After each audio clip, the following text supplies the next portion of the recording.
After paying for my sister's entire wedding, my mom texted me, "You're not invited. We think you'll make things awkward." So I canceled everything, told the guests what really happened, and let the wedding collapse. If there's one thing I've learned the hard way, it's that being the reliable one in the family comes with a price tag and not just a financial one. For most of my adult life, I've been the guy they call when the rent's due early, or the car won't start, or someone accidentally spent their utility money on a spontaneous trip to Miami. And like a fool, I'd show up, I'd wire the money, I'd help fix the mess because I thought that's what family did. So when my little sister Emily got engaged last year, I was genuinely happy for her. She's 27, bright, creative, and the golden child, even if she's never held a job longer than 6 months, and once said completely seriously that bills are a social construct. She met her fiancé Caleb at a mutual friend's party, and within 3 months, they were talking wedding venues. My parents were over the moon. My mom gushed about the perfect match while my dad was already showing Caleb the ropes on grilling and lawn maintenance like he was prepping him for a suburban Olympics. Here's where it gets complicated. I offered to help pay for the wedding, not in a "hey, I'll chip in" sort of way. No, this was a full, "I've got the venue catering and flowers covered" kind of offer. I didn't do it for show. I just knew my parents were already strained financially, and Emily had champagne taste on a Capri Sun budget. She cried when I told her, said I was the best big brother ever. Caleb even shook my hand like we just closed $1 million deal. For a moment, I felt included, valued, like maybe after all the years of being the family's emotional and financial support beam, they actually saw me. The wedding was planned for early June. By March, deposits had been made, meetings scheduled, and I had the invoices piling up to prove I wasn't just tossing cash. I was coordinating fielding calls, chasing down vendors, and all this while working a full-time job. Emily, meanwhile, was doing a lot of vision boarding on Pinterest and changing her mind on flower arrangements like she was flipping through radio stations. Caleb. He was mostly just vibing, which is generous considering he once asked me if peonies were a kind of cheese. Then out of nowhere, I got a text from my mom. "Hey Nate, just a heads up. Emily and Caleb think it might be best if you don't come to the wedding. He feels like you being there might make things awkward." I stared at it for a good minute, waiting for the punchline. Nothing, no call, no explanation, just a little electronic gut punch with a smiley face at the end like she was telling me they were out of almond milk. I didn't answer right away. I didn't trust myself not to say something I'd regret, so I waited, breathed, reread the message until the words blurred. Then finally I typed back. Funny, I was the one paying for awkward. No one replied. That was Thursday. By Friday morning, I'd made my decision. I started with the venue. I'd booked it under my name, paid the deposit. When I called the coordinator and told her the situation, that I was no longer welcome at the event I was paying for, her silence was almost comical. I could tell she was torn between professional neutrality and the very human urge to say, "Are you kidding me? Would you like to cancel the reservation?" she asked gently. "No," I said, "not yet. I'd like to pause everything. Let's hold off on the catering confirmations too. I'll be in touch." Then I called the florist. Same story. The woman on the phone actually gasped. "They uninvited you?" she asked. Like I just told her my family replaced me with a golden retriever. "Apparently I'd make it awkward," I said flatly. By Sunday, the group chat was lighting up. Not with concern, mind you, but with logistical panic. Emily messaged first. "Hey, so the floor said something about things being on hold. Can you just confirm you're still good for everything Caleb's parents are asking?" No apology, no explanation, just a casual segue into assuming I'd still be footing the bill like a good little credit card with legs. I didn't answer. Monday, my dad called. That was rare. He's not a talk feelings kind of guy, more the fix it or ignore it type. "Nate," he said with that practiced sigh that made everything sound like my fault. "Look, your sister's under a lot of pressure and Caleb's just trying to make sure things go smoothly. Maybe you can come to the reception. No hard feelings, right? No hard feelings." I repeated, blinking. I've been planning and paying for this wedding for 6 months. They kicked me off the guest list like I'm the weird coworker they felt obligated to invite. "And you want me to just shrug and write the check, son? Don't be dramatic." I hung up, and that apparently was the spark, because the next day, Emily sent a message that read more like a legal notice. "If you're going to be petty about this, just say so. We still need the vendors confirmed. I hope you're not planning to mess everything up over one little misunderstanding." One little misunderstanding. I stared at that phrase like it was in bold neon letters, as if being told I wasn't welcome at the wedding I was financing was a minor hiccup, like forgetting to RSVP or showing up late. So I made another round of calls, the venue canceled, the deposit non-refundable, but I didn't care. Catering pulled the plug, flowers same deal. Each vendor offered the same mixture of sympathy and disbelief. One of them even said, "You're handling this way better than I would." I wasn't sure I was handling it well at all. My hands were shaking after the last call, not from anger, from hurt. The kind of hurt that bubbles up when you realize the people closest to you don't actually see you. They just see what you can offer. I didn't post anything. I didn't warn them. I let the silence build. And then the real show started. The next morning, my phone buzzed so hard it slid off the counter. Missed calls dozens from Mom, from Emily, from Caleb, even Caleb's mom, whose number I didn't even have saved. I didn't answer any of them, but I did open one message from Emily. It just said, "What did you do?" What did I do? I stopped being the ATM. I stopped letting people walk over me while smiling and calling it love. But of course, that wasn't how they saw it, because within minutes, the group chat lit up like a bonfire of entitlement. My mom chimed in first, typing like she was giving a press conference. "Nathan, you're making a scene. It's not too late to fix this. Just call the vendors and tell them it was a mistake. We'll still let you attend if you're willing to apologize." Let me attend.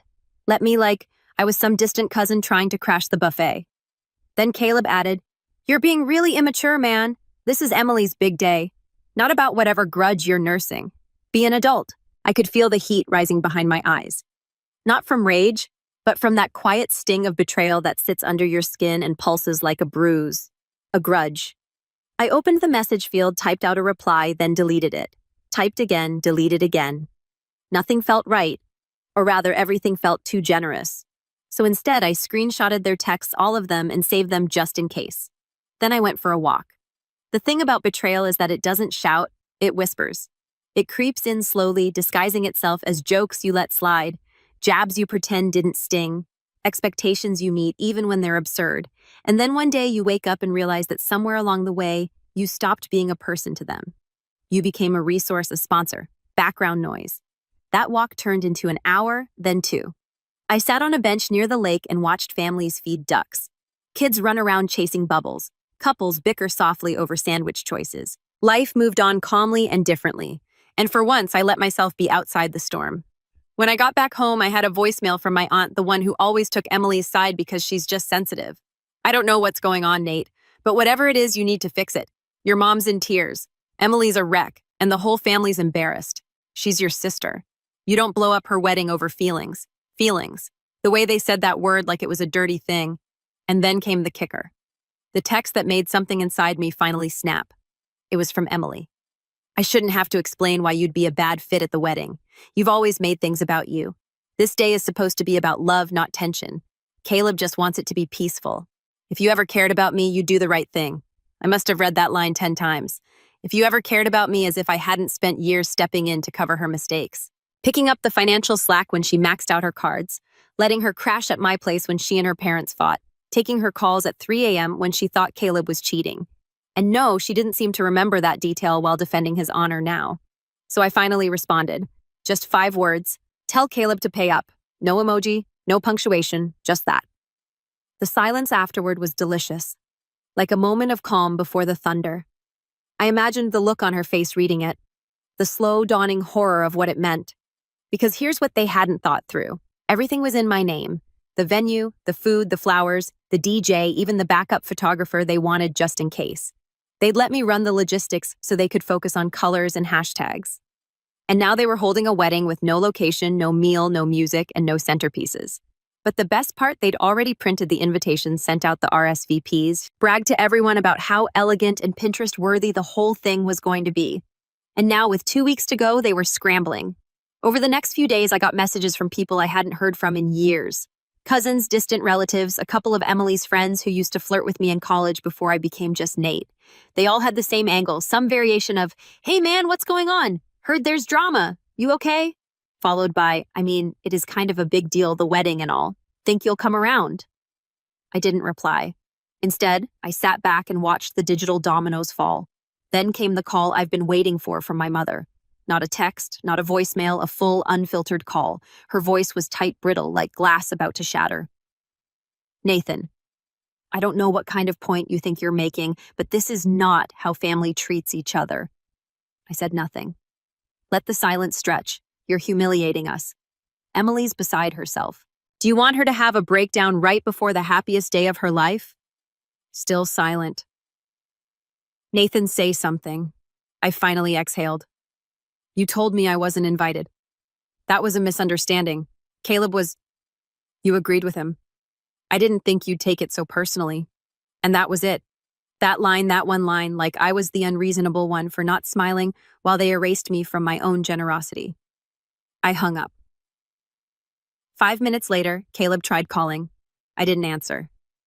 Then a text. We'll pay you back. Just give us time. But time wasn't what they needed. They needed a mirror. And I had every intention of holding it up because what came next? Oh, that was going to be the real wedding surprise. The next few days were pure chaos. Not for me, but for everyone else. I spent most of that week in quiet peace, going to work, grabbing coffee, hitting the gym, even reading for fun, something I hadn't done in months. But I kept my phone on not because I wanted to respond, but because I wanted to see. I wanted to witness what happened when people finally realized the bridge they burned was the one holding up their perfect day. By Thursday, Emily's Instagram went on lockdown. The wedding planner had apparently quit when it became clear they couldn't pay the balance. Caleb's mom started calling around to her friends begging for any connections to last-minute venues, which in early June, good luck with that. The only things left were outdoor gardens or restaurants with plastic chairs and sticky menus. Then came the real gym, a group email, a mass message that I wasn't supposed to see, but got forwarded to me anyway by my cousin Tori, who was always secretly rooting for me, even though she played nice with the family facade. The subject line, urgent help, save Emily's wedding, in the email. A long, dramatic plea about how unforeseen issues caused some of the vendors to fall through and how the bride and groom were trying to pull together a miracle with limited funds. It ended with a link to a crowdfunding page titled, Support Emily's Dream Wedding, and a suggested donation of $250 per guest. I laughed out loud when I saw it. No explanation, no accountability, just digital panhandling with a pretty bow on it. The page raised $90 in the first day. Half of that was from someone named Caleb's coworker who left early. By Friday, things started unraveling publicly. Caleb's best man posted something vague but sharp. Crazy how some people will build your wedding, then blow it up because they weren't the center of attention. Some folks got real villain origin stories. I didn't respond, but again, Tori did in the comments. She just said, "You mean the guy who paid for everything and then got kicked off the guest list?" That villain, 12 likes and one "this you" gif later. The thread was deleted. That night, my dad finally broke his silence. I came home to a voicemail I had to replay twice just to fully absorb the audacity. "Nate, this has gone far enough. You've made your point.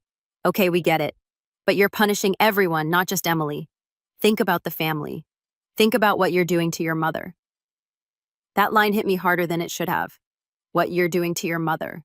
As if I hadn't spent the last decade trying to please my mother.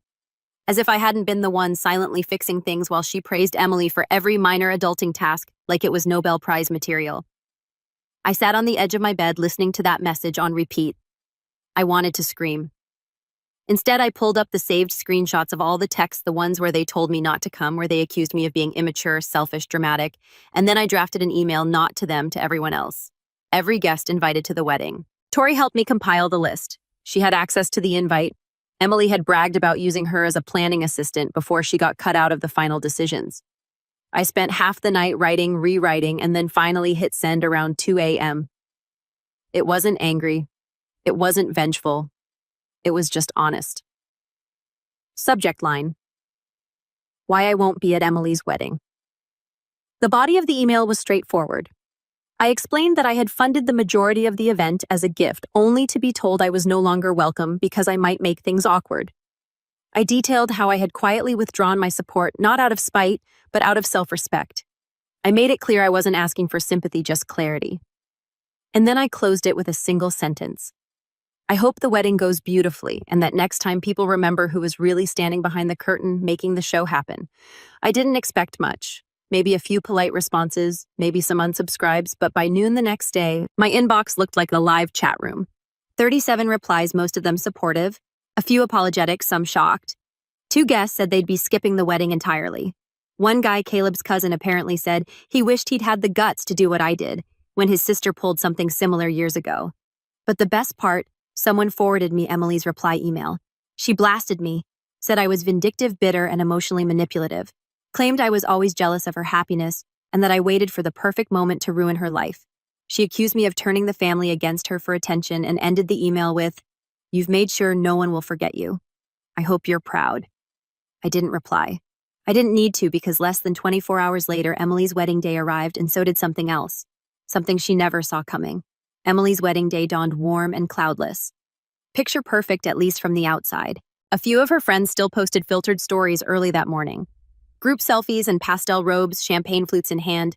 Captions like "she's getting married and time to celebrate, love ring bouquet." But if you looked closely, you'd see the cracks. There were no shots of the venue, no flower arrangements, no beautiful wide-angle tables with place cards and crystal, just close-ups, cropped tight, desperate.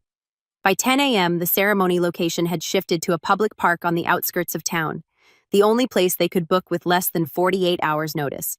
No one mentioned that in the captions, of course, but the folding chairs on slightly uneven grass and the beige pop-up tent Caleb's dad brought from his garage said plenty. I didn't go. Of course I didn't go. Instead, I got a text from Tori, who did attend. Out of loyalty, curiosity, probably both. She didn't say much, just sent a photo with a message. They're calling it an intimate, rustic vibe. The DJ's a Bluetooth speaker. I stared at the image for a long while. Emily looked stunning. I'll admit that. Hair, flawless makeup, professionally done dress tailored to perfection, likely paid for by our parents, who by now were quietly seething under their polite smiles. But what got me wasn't the aesthetics. It was the look in her eyes. Tight, shaky. Not the glowing joy of a bride surrounded by love. More like someone bracing for impact and pretending they weren't. Later that afternoon, I got a call from a number I didn't recognize. I let it go to voicemail. It turned out to be Caleb. His voice was stiff, controlled, like someone holding a smile in place with sheer force. "Hey man, just wanted to say, I regret how everything went down. We should have handled it differently.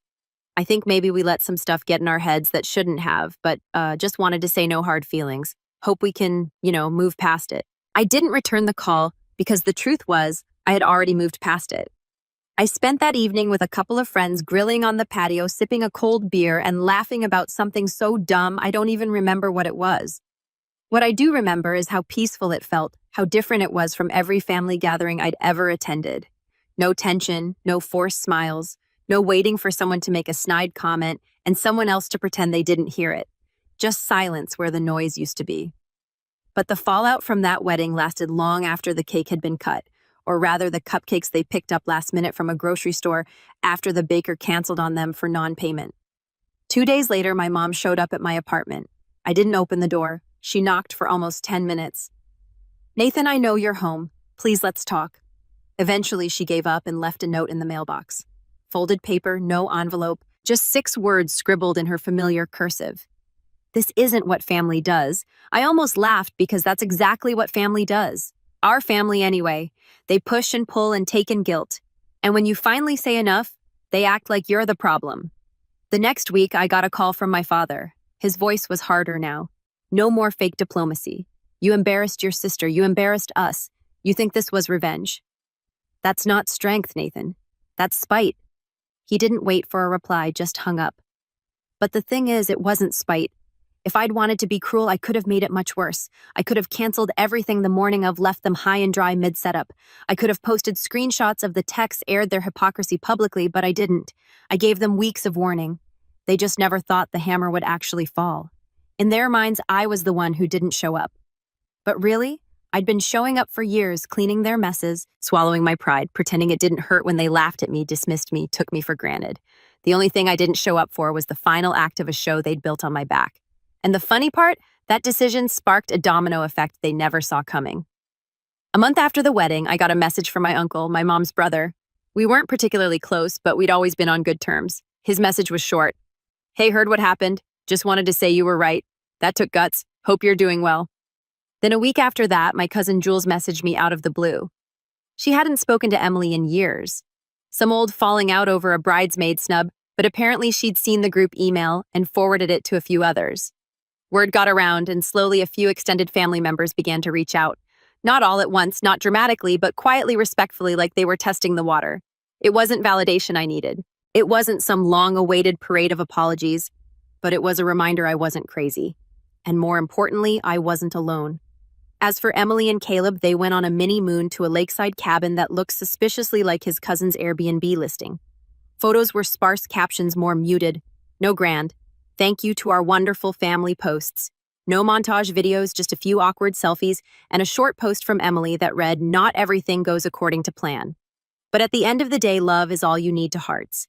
Love and apparently several thousand and a brother willing to be treated like dirt.